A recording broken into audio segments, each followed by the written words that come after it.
কেমন হয় যদি কোনো মশলা ছাড়াই চিকেনের এক অনবদ্য রেসিপি বানানো যায়? চিকেন আগে থেকে ম্যারিনেট করে রেখেছি নুন, লেবু আর সামান্য ভিনিগার দিয়ে। কি কি লাগছে? আদা, রসুন, গোটা গরম মসলা আর সবজি তোমাদের পছন্দ মতো।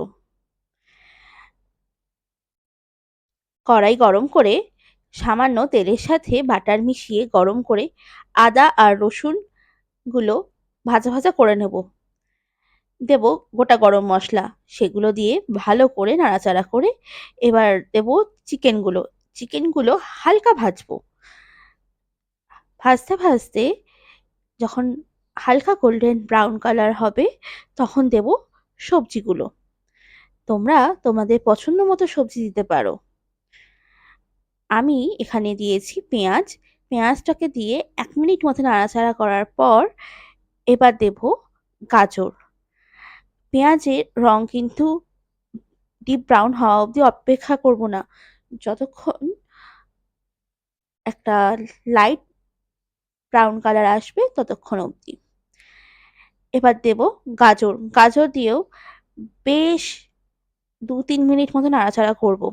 এবার দেব টমেটো আর ক্যাপসিকাম। একটু দিয়েছি টমেটো আর ক্যাপসিকাম কারণ আমি বেশি পছন্দ করি না। আর বাড়িতে সেই সময় অন্য কোনো সবজি ছিল না। তোমরা চাইলে তোমাদের পছন্দ মতো যেকোনো সবজি দিতে পারো। এবার দিয়েছি নুন আর গোলমরিচ।